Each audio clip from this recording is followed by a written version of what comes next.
G'day. So we've taken a quick look at internalist and externalist theories in the last lecture, and we're going to follow through with trying to have some sort of case study on what this would mean in the real life with some of our big examples.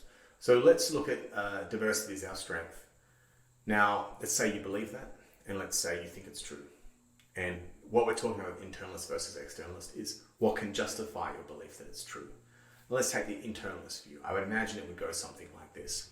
There was a person from Ethiopia and they've got all the knowledge that they got from there, and there's someone from Cambodia, and then there's someone from Australia, and then there's someone from Norway. And if we take all these people and put them in one room together, well, the Ethiopian will bring all the good knowledge that they got from living in their specific, unique circumstance. Same in Cambodia, same Australia, same. And you have all the benefits of such a wide range of diverse knowledge. And I certainly believe that for most of my life. I think I probably still do.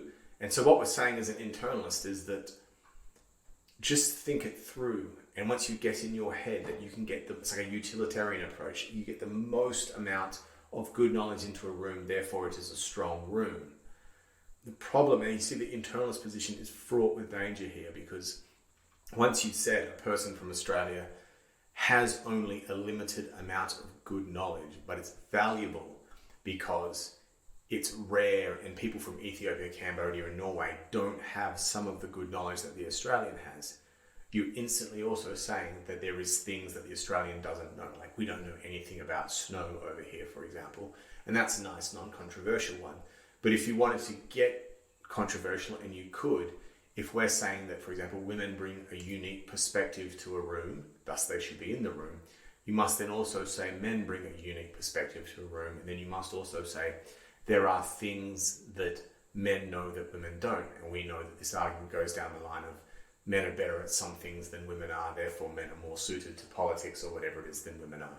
So if you take this internalist strategy and you're saying we're not looking at the reality of the world and comparing our belief, our proposition to the reality of the world, rather we're looking internally and saying it's justified because I believe it, you can't help in the diversity example saying that I believe there are things that Australians don't know. And then if that was something like, I don't know, something really important, not that snow is not important, but whatever it was, it would seem to put Australians on a ranking order and maybe drop us down a couple of pegs, because you have to admit there's things that we don't know.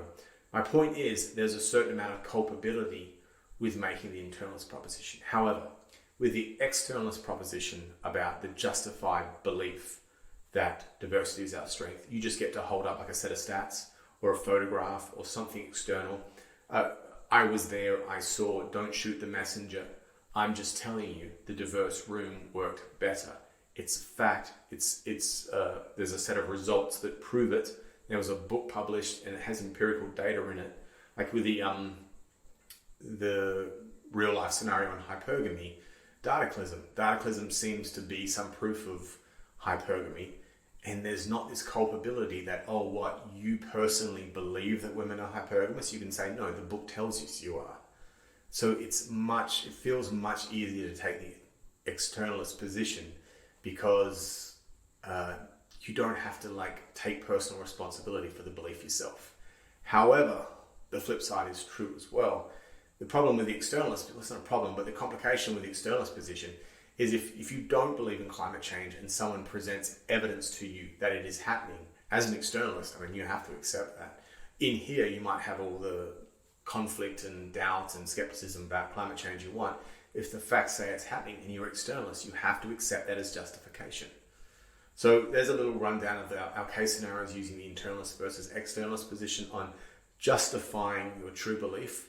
Now let's move on to something that's super important: foundationalism versus coherentism. Now this is really important. Pay very strong attention in the next lecture, because this is, excuse the puns, but fundamental.